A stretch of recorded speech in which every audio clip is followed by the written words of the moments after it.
이 소설은 일본 삿포로의 우동집 북해정을 배경으로 가난하지만 성실한 세모자와 이들을 배려하는 우동집 주인 내외의 따뜻한 교감을 다룹니다. 매년 섣달금음마다 세 사람이 우동 한 그릇으로 허기를 채우며 역경을 견뎌낸 가족은 마침내 각자의 꿈을 이룬 성인으로 성장합니다. 이 이야기는 힘겨운 상황에서도 희망을 잃지 않는 가족의 의지와 이를 지켜봐준 이웃의 따스한 시선이 만들어낸 기적을 보여줍니다. 안녕하십니까.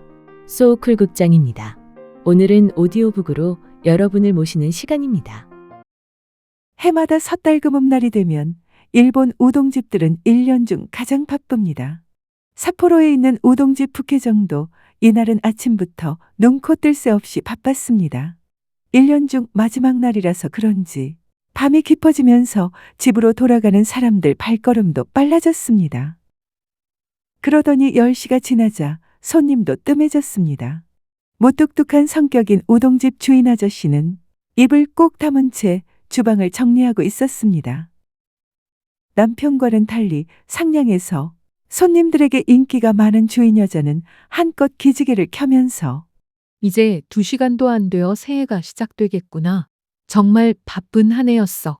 하고 혼잣말하며 밖에 세워둔 간판을 거두기 위해 문 쪽으로 걸어갔습니다. 그때였습니다.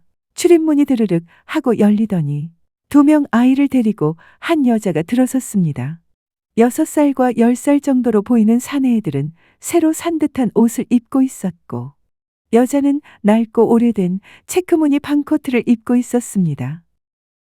어서 오세요. 주인 여자는 늘 그런 것처럼 반갑게 손님을 맞이했습니다. 그렇지만 손님은 선뜻 안으로 들어오지 못하고 머문머문 말했습니다.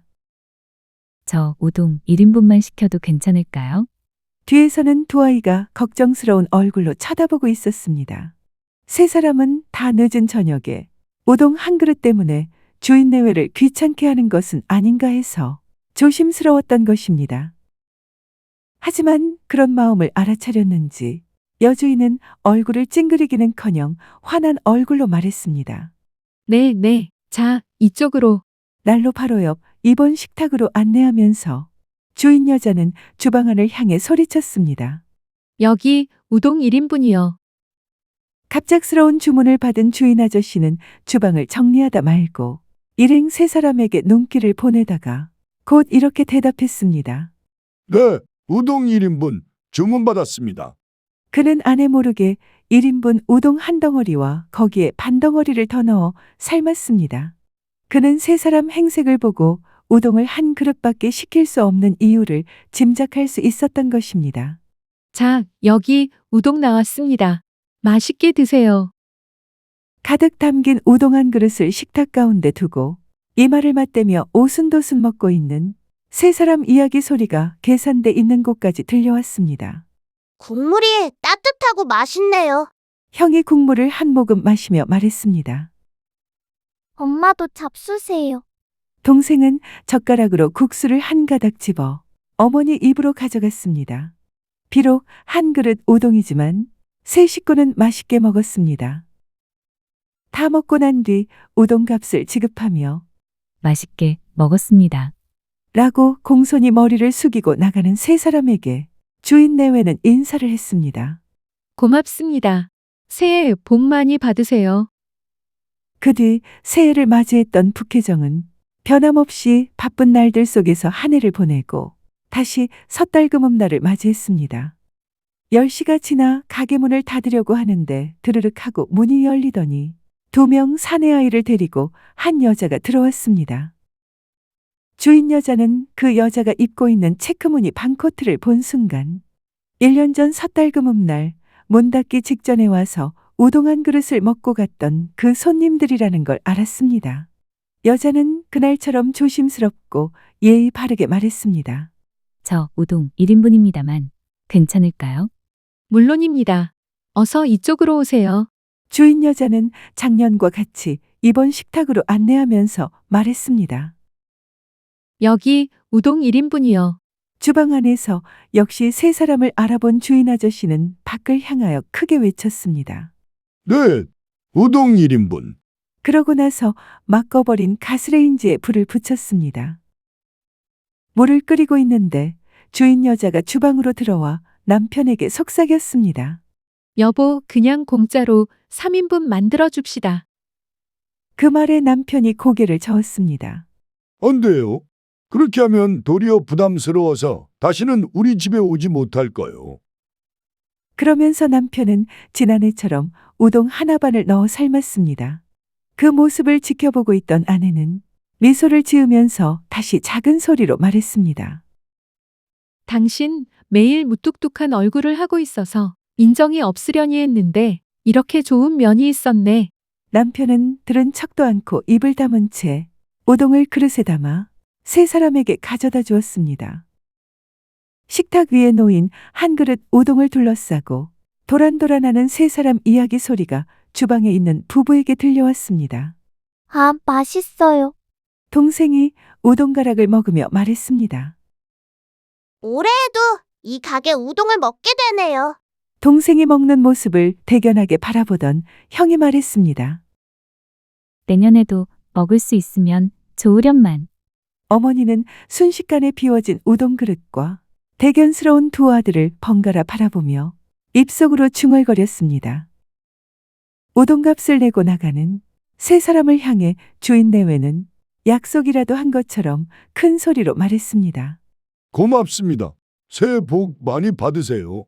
그 말은 그날 내내 되풀이한 인사였지만 주인 내외 목소리는 어느 때보다도 크고 따뜻함을 담고 있었습니다. 다음에 섣달금음 날 밤은 어느 해보다 더욱 장사가 잘 되는 중에 맞이하게 되었습니다.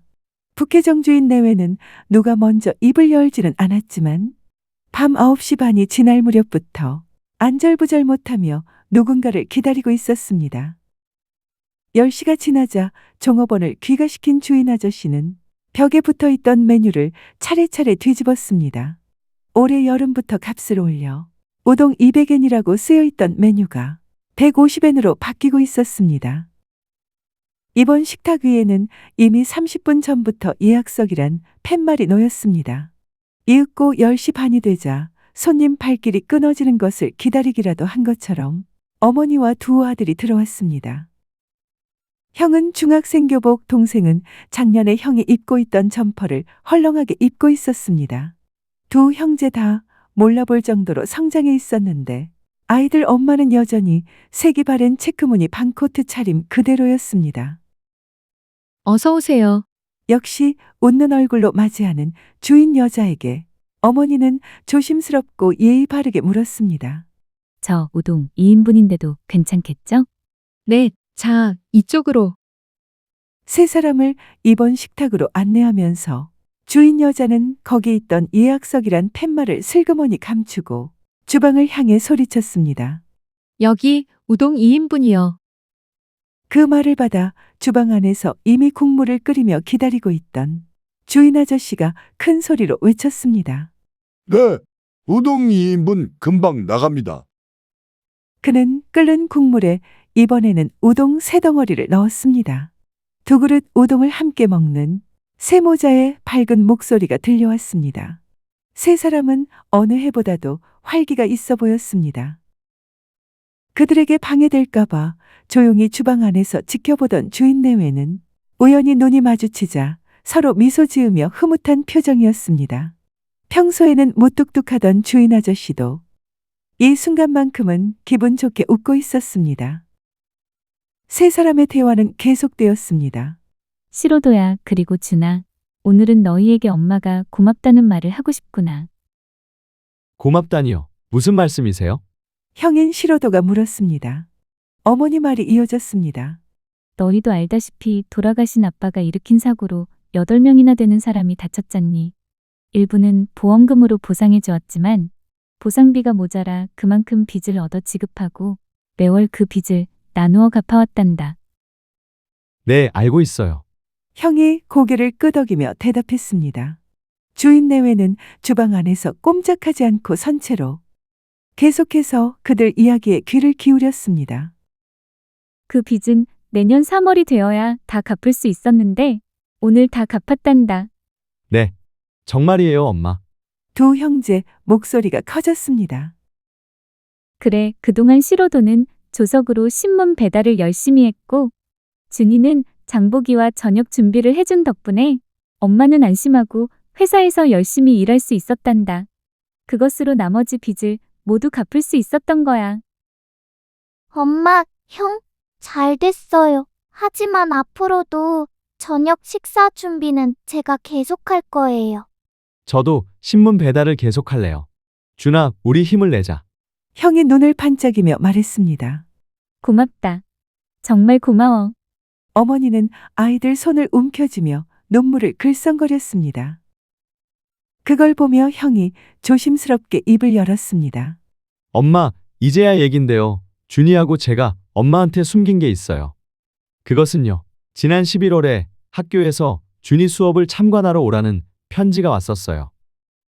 준이 쓴 장문이 북해도 대표로 뽑혀 전국 장문대회에 출품하게 되어서 수업 참관일에 그 장문을 준이 읽기로 했다고요. 하지만 선생님이 주신 편지를 엄마께 보여드리면 무리해서 회사를 쉬고 학교에 가실 것 같아서 준이 일부러 엄마한테 말하지 않고 있었대요. 그 사실을 준의 친구들한테서 듣고 제가 대신 참관일에 학교에 가게 됐어요. 어머니는 처음 듣는 이야기에 조금 놀랐지만 금방 침착하게 말했습니다. 그래, 그랬었구나. 그래서? 선생님께서 장문 시간에 나는 장래 어떤 사람이 되고 싶은가? 라는 제목으로 장문을 쓰게 했는데 준은 우동 한 그릇이라는 제목으로 글을 써서 냈대요. 지금 그 장문을 읽어드리려고 해요. 사실 전 처음에 우동 한 그릇이라는 제목만 듣고는 여기 북해정에서의 일이라는 걸 알았기 때문에 준 녀석, 무슨 그런 부끄러운 얘기를 썼지? 하고 마음속으로 생각했었어요. 그런데 준이가 쓴 장문을 읽어보고 생각이 바뀌었어요. 자, 지금부터 제가 읽어드릴게요. 시로도는 교복 상의 주머니에 접어서 넣어두었던 종이 2장을 꺼내어 펼쳤습니다. 동생 준의 장문을 읽어내려가는 형 시로도 목소리는 작지만 낭낭하게 우동 가게에 울려 퍼졌습니다. 우리 아빠는 운전하다 교통사고를 내서 많은 사람을 다치게 하고 세상을 떠나셨다. 그런데 피해자 모두에게 보상을 해주기 위해선 보험금으로도 부족해서 많은 빚을 지게 되었다. 그때부터 우리 가족 고생은 시작되었다.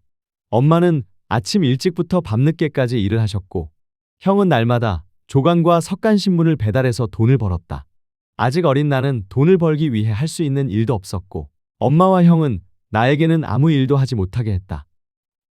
대신 나는 저녁이면 시장을 봐서 밥을 해놓는 일을 했다. 내가 해놓은 밥을 엄마와 형이 맛있게 먹는 걸 볼 때 나는 행복하다. 나도 우리 식구를 위해 작지만 할 수 있는 일이 있었기 때문이다. 빚을 하루라도 빨리 갚기 위해서 우리는 모든 것을 절약하는 생활을 했다. 엄마 겨울 코트는 아주 오래되어 낡고 헤어졌지만 해마다 꿰매어 입으셔야 했다. 그러던 중 재작년 12월 31일 밤에 우리 가족은 우연히 한 우동 가게를 지나치게 되었다. 안에서 흘러나오는 우동 국물 냄새가 맛있게 느껴졌다. 우리 마음을 알았는지 엄마는 우동을 사주시겠다고 했다. 그 말이 반갑고 고마웠지만 우리 형편을 잘 알고 있었기 때문에 선뜻 가게 안으로 들어갈 수 없었다. 형과 나는 망설이다가 딱 한 그릇만 시켜서 셋이서 같이 먹자고 엄마한테 말했다. 한 그릇이라도 우리에게 우동을 먹이고 싶었던 엄마와 우동 국물 냄새에 마음이 끌린 우리는 가게 안으로 들어섰다. 문 닫을 시간에 들어와 우동 한 그릇밖에 시키지 않는 우리가 귀찮을 텐데도 주인 내외는 친절하고 반갑게 맞이해 주었다. 주인 내외는 양도 많고 따뜻한 우동을 내놓았다. 그러고 나서는 다 먹고 가게 문을 나서는 우리에게 고맙습니다. 새해엔 복 많이 받으세요. 하며 큰 소리로 말해 주었다. 그 목소리는 마치 우리에게 지지 마라. 힘내. 살아갈 수 있어. 라고 말하는 것 같았다. 우리 가족은 그 뒤 1년이 지난 작년 섣달금음날에도 그 우동 가게를 찾아갔다. 우리는 형편이 나아지지 않아 우동을 한 그릇밖에 시킬 수가 없었다. 하지만 이날도 마찬가지로 주인은 친절하고 따뜻하게 우리에게 우동을 대접해 주었다. 고맙습니다. 새해엔 복 많이 받으세요. 하는 인사도 여전했다. 그래서 나는 결심했다. 나중에 내가 어른이 되면 힘들어 보이는 손님에게 힘내세요. 행복하세요. 하는 말 대신 그 마음을 진심으로 담고 있는, 고맙습니다. 하고 말해줄 수 있는 일본 최고 우동 가게 주인이 되겠다고. 주방 안에서 귀를 기울이고 있던 주인네의 모습이 어느새 보이지 않았습니다. 형이 동생이 쓴 장문을 읽어 내려가는 사이 두 사람은 그대로 주저앉아 수건을 서로 잡아당기며 걷잡을 수 없이 흘러나오는 눈물을 닦고 있었습니다. 시로도는 이야기를 계속했습니다. 준이 사람들 앞에서 이 장문 읽기를 마치자 선생님이 저한테 어머니를 대신해서 인사를 해달라고 했어요. 그래서 너는 어떻게 했니? 어머니가 호기심 어린 얼굴로 형에게 물었습니다. 갑자기 요청받은 일이라서 처음에는 말이 안 나왔어요. 그렇지만 마음을 가다듬고 이렇게 말했어요. 여러분, 항상 준과 사이좋게 지내줘서 고맙습니다. 장문에도 씌어 있지만 동생은 매일 저녁 우리 집 식사 준비를 하고 있습니다. 그래서 방과 후 여러분과도 어울리지 못하고 일찍 집으로 돌아가는 겁니다. 그리고 동아리 활동을 하다가도 도중에 돌아와야 하니까 동생은 여러분한테 몹시 미안해했습니다. 솔직히 저는 동생이 우동 한 그릇이라는 제목으로 장문을 읽기 시작했을 때 부끄럽게 생각했습니다. 그러나 가슴을 펴고 커다란 목소리로 읽고 있는 동생을 보는 사이에 한 그릇 우동을 부끄럽게 생각하는 그 마음이 더 부끄러운 것으로 생각했습니다. 그때 우동 한 그릇을 시켜주신 어머니 용기를 잊어서는 안 된다고 생각합니다. 우리 형제는 앞으로도 힘을 합쳐 어머니를 보살펴 드릴 것입니다. 여러분, 앞으로도 준과 사이좋게 지내주세요. 시로도 말이 끝나자 어머니는 두 형제를 대견한 눈으로 바라보았습니다. 세 사람은 어느 때보다도 행복해 보였습니다. 다정하게 서로 손을 잡기도 하고 무슨 이야기인가 나누며 웃다가 서로 어깨를 다독여 주기도 하고 작년까지와는 아주 달라진 즐거운 금은밤 광경이었습니다. 올해에도 우동을 맛있게 먹고 나서 우동값을 내며 잘 먹었습니다. 라고 머리를 숙이며 나가는 세 사람에게 주인 내외는 1년을 마무리하는 커다란 목소리로 고맙습니다. 새해엔 복 많이 받으세요. 라고 큰 소리로 인사하며 배웅했습니다. 다시 1년이 지나 섣달금음날이 되자 북해정 주인 내외는 밤 9시가 지나고부터 예약석이란 팻말을 이번 식탁에 올려놓고 세 사람을 기다렸습니다. 그러나 그들은 끝내 나타나지 않았습니다. 다음 해에도 그 다음 해에도 이번 식탁을 비워놓고 기다렸지만 세 사람은 여전히 나타나지 않았습니다. 시간이 갈수록 북해정은 장사가 잘 되어 가게 내부 장식도 멋지게 꾸미고 식탁과 의자도 새로 바꿨지만 이번 식탁만은 그대로 남겨두었습니다. 단정하고 깨끗하게 놓여있는 식탁들 가운데에서 단 하나 낡은 식탁이 중앙에 놓여 있는 것입니다. 어째서 이런 게 여기에 있지? 낡은 이 식탁은 이 가게에 어울리지 않아. 이렇게 의아스러워하는 손님들에게 주인 내외는 우동 한 그릇 사연을 이야기해 준 뒤 이렇게 덧붙이는 걸 잊지 않았습니다. 우리는 이 식탁을 보면서 그때 그 사람들에게 받았던 감동을 잊지 않으려고 합니다. 그리고 이 식탁은 간혹 손님들에 대한 배려와 따뜻함을 잊어가는 우리 내외에게 자극제가 되고 있습니다. 우리는 어느 날인가 그 세 사람이 손님으로 와주었을 때 이 식탁으로 맞이하고 싶습니다. 그 이야기는 행복의 식탁으로서 손님들 입에서 입으로 전해졌습니다. 일부러 멀리에서 찾아와 우동을 먹고 가는 여학생이 있는가 하면 그 식탁의 비기를 기다렸다가 우동을 먹고 가는 사람들도 있었고 어려운 환경에서 살아가는 가족들이 찾아와 새롭게 결심을 다지고 돌아가기도 하는 등 그 식탁은 상당한 인기를 불러일으켰습니다. 그 뒤 몇 년 세월이 흘렀습니다. 섣달금음날이 되자 북해정에는 이웃에서 장사하는 사람들이 가게 문을 닫고 모두 모여들었습니다. 그들은 5, 6년 전부터 북해정에 모여서 섣달금음날 풍습인 해 넘기기 우동을 먹은 뒤 제야 종소리를 함께 들으면서 새해를 맞이하는 게 하나의 행사가 되어 있었습니다. 그날 밤도 9시 반이 지나자 생선 가게를 하는 부부가 생선회를 접시에 가득 담아서 들고 오는 것을 시작으로 주위에서 가게를 하는 이웃 사람들이 술이나 안주를 손에 들고 차례차례 모여들었습니다. 가게 안은 순식간에 왁자지껄해졌습니다. 그들 중 몇몇 사람들이 이번 식탁을 보며 말했습니다. 오늘도 어김없이 이번 식탁은 비워두었구먼. 이 식탁 주인공들이 왜 안 나타나는지 정말 궁금하네. 이번 식탁의 유래를 그들도 알고 있었습니다. 말은 하지 않았지만 사람들은 어쩌면 올해에도 그 식탁이 빈 채로 신년을 맞이할지 모른다고 생각하고 있었습니다. 그러나 주인 내외는 섣달금음날 10시 예약석은 비워둔 채 다른 식탁에만 사람들을 앉게 했습니다. 이번 식탁에도 앉으면 좀 더 여유가 있으련만 비좁게 다른 자리에 모여 앉아 있으면서도 사람들은 아무도 불평하지 않았습니다. 가게 안은 우동을 먹는 사람, 술을 마시는 사람, 각자 가져온 요리에 손을 뻗치는 사람, 주방 안에 들어가 음식 만드는 걸 돕는 사람, 냉장고에서 뭔가를 꺼내고 있는 사람 등으로 떠들썩했습니다. 이야기 내용도 다양했습니다. 박앤세일 이야기, 올해 해수욕장에서 겪은 일, 돈 안 내고 달아난 손님 이야기, 며칠 전에 손자가 태어났다는 할머니 이야기 등으로 가게는 왁자지껄했습니다. 그런데 10시 30분쯤 되었을 때 문이 드르륵 하고 열렸습니다. 사람들 시선이 입구로 쏠리며 조용해졌습니다. 코트를 손에 든 신사복 차림 청년 2명이 들어왔습니다. 자신들과 상관없는 사람이라는 걸 알게 되자 사람들은 다시 자신들이 나누던 이야기를 마저 하기 시작했습니다. 가게 안은 다시 시끄러워졌습니다. 미안해서 어쩌죠? 이렇게 가게가 꽉 차서 더 손님을 받기가. 주인 여자는 난처한 얼굴로 이렇게 말했습니다. 그런데 말이 다 끝나기도 전에 기모노를 입은 부인이 고개를 숙인 채 앞으로 나오며 두 청년 사이에 섰습니다. 사람들 시선이 그들에게 쏠렸고 부인이 조용히 입을 열었습니다. 저 우동 3인분입니다만 괜찮겠죠? 그 말을 들은 주인 여자 얼굴이 놀라움으로 변했습니다. 그 순간 10여 년 세월을 순식간에 미뤄젖히고 오래전 옛날 젊은 엄마와 어린 두 아들 모습이 눈앞에 세 사람과 겹쳤습니다. 여주인은 주방 안에서 바라보고 있는 남편에게 방금 들어온 세 사람을 가리키면서 말을 더듬었습니다. 여보, 반가움과 놀라움으로 허둥대는 여주인에게 청년 중 한 명이 말했습니다.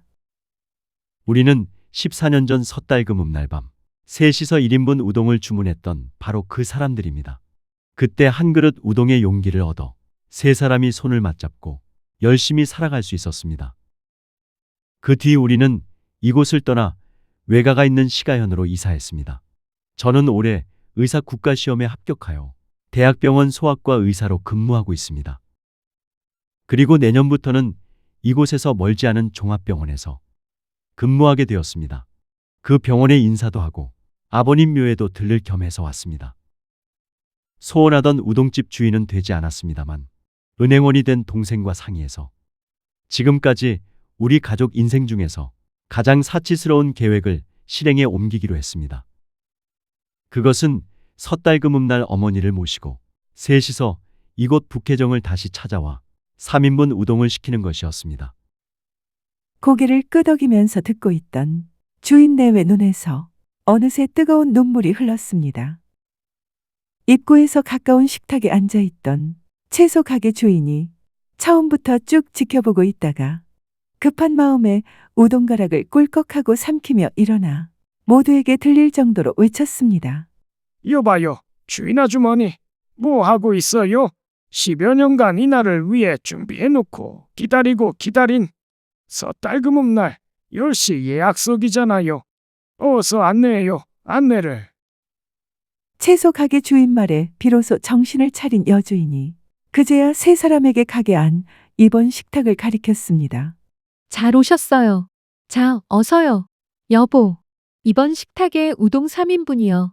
주방 안에서 얼굴을 눈물로 적시고 있던 주인 아저씨도 정신을 차리고 큰 소리로 외쳤습니다. 네, 우동 3인분.